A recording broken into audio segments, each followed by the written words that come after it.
We are more wealthy, technologically advanced and powerful than ever, but climate change is causing us to feel unprepared.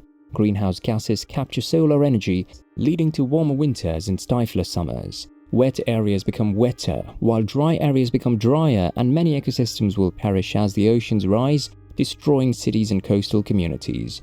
So why don't we just do everything we can to avoid that? How can we go about doing that? The public discussion about slowing down climate change frequently centers on a few main issues, such as coal plants, automobiles, or snorting cows. Therefore, the solutions are frequently straightforward: sustainability, solar panel rows, and biking to work. And personal accountability is a hot topic. In the next few minutes, we'll discover together how you should alter your lifestyle to stop rapid climate change. How we built a modern industrial society over the past 150 years fundamentally harms the environment. While most people know the harmful effects of energy, cattle, vehicles, and planes, many big polluters are rarely discussed. The emissions from landfills are as huge as all the jets combined. Our dwellings generate more CO2 than all of our cars put together.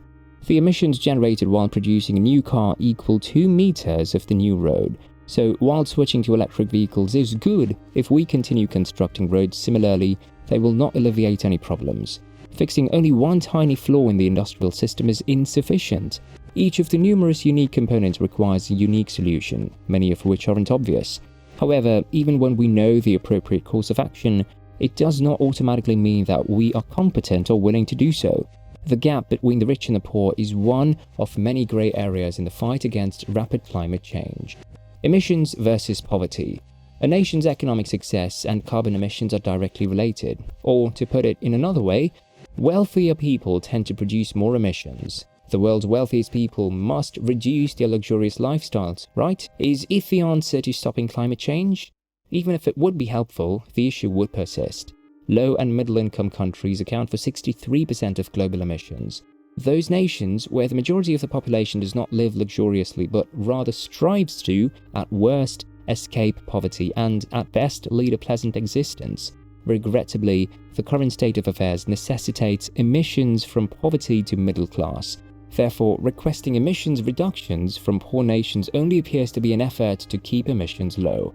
When an area cannot provide for the fundamental necessities of a sizable portion of its inhabitants, it's very difficult to explain that it should preserve its ancient woods and invest in solar power instead of burning wood. Therefore, calling for reductions is unpopular, especially if the nations making the demands become wealthy by causing environmental harm in the past. More emissions personally benefit billions of individuals. When we fail to remember this, we frequently provide unworkable answers. The production of concrete accounts for 8% of CO2 emissions. But now, building affordable housing for expanding populations in underdeveloped nations is also a cheap and a simple process thanks to concrete. And there are also several instances like that. Even wealthy nations can differ on quick fixes for the climate crisis. Heated debates about what should take their place prevent coal, gas, and oil from being eliminated from the energy mix. Citizens may resist wind or solar infrastructure in their backyards and categorically oppose nuclear power. All of these problems can theoretically be solved. However, there are others that we don't yet know how to solve. Food is the most difficult. Emit or die. We will need to feed 10 billion people shortly, but we lack the knowledge to do it without releasing greenhouse gases. Zero-emission food is not achievable due to the nature of current food production, which depends on fertilizers or manure. Rice alone produces so much methane annually that it almost matches all global aviation traffic emissions. The meals we enjoy the most emit the most, which is even worse. Animal products account for 57% of food emissions, providing only 18% of the world's calories and 37% of its proteins. And as people become wealthier around the world, they demand more meat. Most traditional meals were plant-based, with little meat in most civilizations. However, with the development of factory farming and industrial-type meat production, meat has become staple food, a frequent pleasure in rich countries, and a sign of status and wealth in underdeveloped countries. The areas of North and South America combined is used for meat production, which accounts for around 40% of the planet's livable land. Instead of using most of this area for animal feeding, we could enable native ecosystems to regenerate and remove carbon from the atmosphere, like in the Amazonian rainforest. Ultimately, it comes down to this. Cutting back on meat consumption won't stop climate change on its own, but cutting back on meat consumption also won't stop climate change. What does this entail then? Do we have to abandon our way of life, and can the underprivileged never have it? Why can't technology save us so that we can keep using our large cars and eating beef daily? Solutions versus expenses. Fuel costs are purposely maintained low, keeping shipping and other necessities affordable. This affects billions of people globally on a social level significantly. That produces political lobbies and incentives that keep this cycle going and make it difficult to stop the development of fossil fuels. Meanwhile, extremely expensive solutions for long-term issues like carbon capture may seem like they can wait, since technically nobody is currently benefiting from them. Some contend that abandoning capitalism is the only way out of this dilemma, while others insist that markets should be even more unfettered by government interventions like subsidies. Still, others contend that we must practice degrowth and significantly reduce our numbers as a species.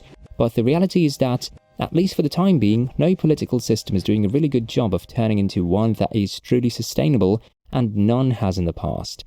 Additionally, we lack the time to investigate this and conduct numerous trials, not just to stop the emission of all potential greenhouse gases, but also to begin lowering the level of CO2 in the atmosphere. Can we fix the climate? The story of our day is that we are all to blame for the rapid climate change, that everyone must fulfill their responsibility.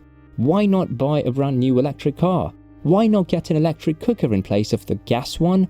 Why don't you double glaze your windows, give up meat, and turn off your lights? Solving problems is far harder than shifting accountability from the biggest carbon emitters to you, the average individual. If halting rapid climate change boosts new product sales, there will be an additional reward. You should feel awful if you lack the resources for either of these. Given that it is accurate, the message is powerful. The easiest approach to reduce CO2 emissions would be if all the wealthy populations on Earth significantly adjusted their lifestyles, and if the population on the increase did not strive to obtain it, favoring the weather over comfort and prosperity. This includes you, and if you can view this video, however, the recent coronavirus pandemic has seen a worldwide experiment in people remaining at home, not using transport and consuming less, and all it accomplished was a 7% reduction in CO2 emissions by 2020. Undoubtedly, one of the most efficient and evil pieces of propaganda greatly distracts us from the situation's truth. You can prevent the emissions from the global energy industry equivalent to 1 second if you stopped all of your emissions for the rest of your life. Even the most driven individual cannot scratch the surface. The challenge appears overwhelming when we consider the risks of rapid climate change, the volume of emissions, and the lack of agreement on how to fix it. Decision fatigue and moral licensing, where you no longer feel awful about engaging in counterproductive behavior, might result. What can you do? Concerning rapid climate change, we require new ways of thinking and communicating. A comprehensive, systematic approach that entails nothing less than fundamentally altering our contemporary industrial society. The emphasis on individual accountability has been overdone, as has been frustratingly long discussed. We need to sway the decision makers to see systemic changes of this magnitude in politics, economics, and technology. Not to mention lesser ones like cement, building, food, transportation, and energy. We need politicians to change the laws, encourage the use of existing technologies, and massively invest in innovation for the areas where we don't yet have great solutions, when industries resist change out of a genuine concern for their survival or out of fear of suffering losses. There is no reason why industry profit objectives couldn't align with the requirement to cut carbon emissions as much as practicable.